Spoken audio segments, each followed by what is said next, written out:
guys, so today we're making butterscotch confetti bars. So you'll need a package of mini marshmallows like this. They can be the white ones too if you want them to. One of my students asked me, can I use the big ones and cut them up? Sure, why not? You'll need some peanut butter. You'll need some butter. I don't like to use margarine because it tastes oily, so try and get real butter if you can. And then a package of butterscotch chips, okay? I use a very large bowl. You don't have to have a bowl this big, but I like a very large bowl. You'll need a pot to go on the stove and an 8x8 Pyrex or aluminum square pan. If you get bigger than this, your bars are going to be really, really thin and they might not turn out. So I like to try and get like just a small 8x8. And of course, some parchment paper. And I like to have a couple of spoons. I like a wooden spoon because the peanut butter doesn't stick too much to it, and a spatula. Okay, so this is an easy peasy recipe. The first thing that you do is, actually, now that I'm thinking about it, I don't need this big of a pot because I'm just doing the peanut butter and the butter together. I'll get about this size, okay? So, sorry for the noise. You need half a cup of peanut butter.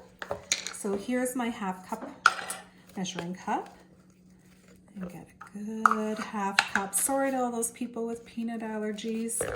I tend to really lean towards baking that has peanut butter because I love peanut butter. Next week we're making Rice Krispie squares with no peanut butter.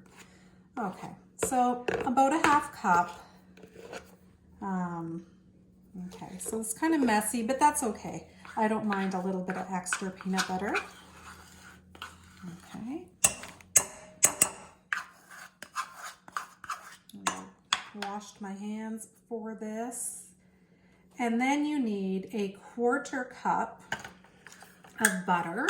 And I'll get even off here.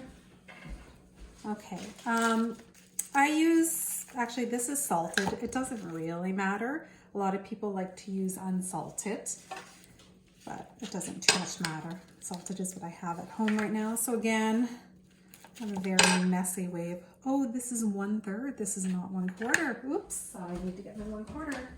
Good thing I checked. There we go. 1/4, as we know from our fractions unit, is smaller. I thought this seemed like a lot. Okay, so I'm gonna cram it in here. The thing about butter is it's extremely moldable. Some of you moms are probably watching this going, wow, this is the way she does butter. There's probably an easier way to do it, but I'm a little bit of a messy baker. Okay. Okay, so there we go. That's about 1/4. Then I'm going to melt these on the stove together. Now here's the thing, don't make them too hot. Just melt it until they're just sort of melted together. We don't want it simmering. We don't want it boiling, nothing like that. And then we will take it off the heat. So I'm just gonna add it on right now. All right. Okay, you can come over here. So I'm not gonna put it completely on high. So I'm just gonna melt this together. Should just take a couple minutes. Make sure your parents are here. Anytime you work a stove, make sure your parents are here. And you can see this goes really pretty fast. And again, I'm gonna put it a little bit under medium for my, okay. Now the reason that you don't want this to be too hot is because we're gonna take it off the stove and then we're gonna dump in the butterscotch chips, and if it's too hot, the sugar will crystallize and it'll turn really grainy, and we don't want grainy squares. We want smooth squares. Okay, so we're just melting this, and I'll see you in a minute. All right, so here we go. We have this melted. Again, you don't want to boil it. You don't want to simmer it. Just as soon as it's all melted together, take it off. And then you can take your large bowl and dump this in here. Now my daughter asked why we don't just use one pot. I guess you can. Okay, so get all that good stuff out, and then we're going to dump the pack in here and stir it until it melts. So I drop some on my counter.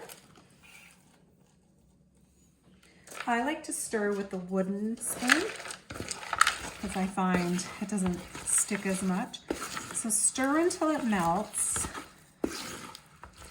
and it should start melting soon. Okay, and stir, stir, stir.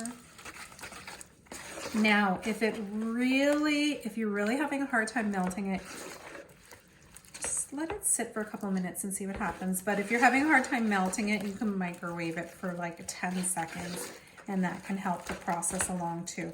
So basically what you want is some nice melted butterscotch chips here. And I want to make sure I get everything out of this pot. Okay. And as soon as this is melted, you guessed it, you dump in all the marshmallows. And that is it. That's how easy it is.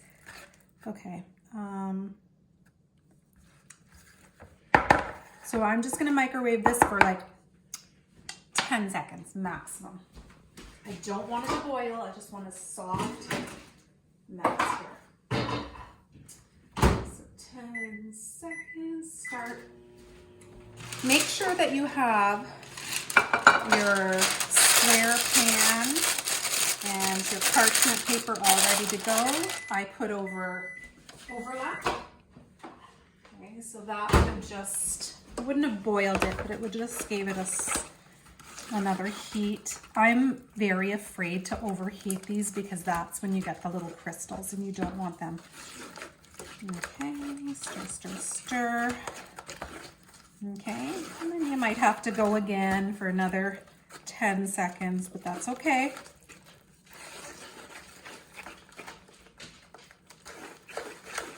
And I give it a real good stir, and I'm going to put it in for another 10. Some people say, well, why don't you just really boil it on the stove? Because then it's not smooth. So 10 more seconds. Okay, let's clean up as we go so our families are happy with us, that we're not leaving these big ginormous messes. Okay, so 10 seconds in a microwave. That's not a lot of heat, but looks like. Okay, so that's getting things melted nicely there.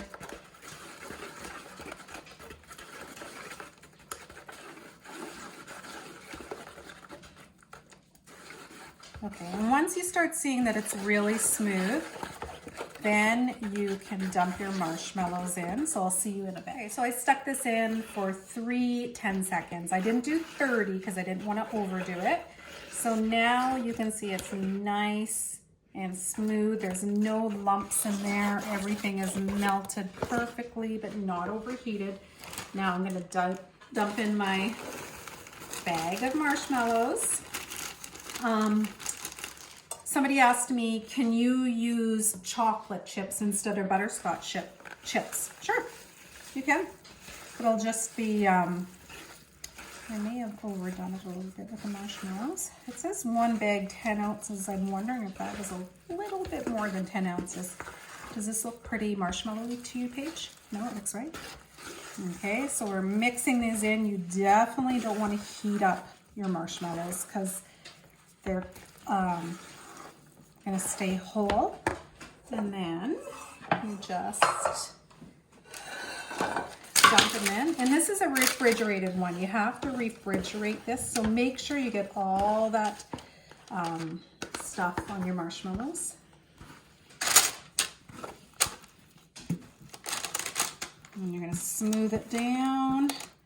And you're going to stick it in the fridge, and it needs to stay in the fridge for about 3 or 4 hours before you can enjoy it. Now, obviously, you have to like marshmallows to enjoy this. Okay, using your wooden spoon. Okay, so go ahead and use chocolate chips if you want. I just happen to like this kind of butterscotch peanut butter combo. Okay, and now it's ready to go into the fridge for 2 or 3 hours. So enjoy. Hope you guys make it. See you soon.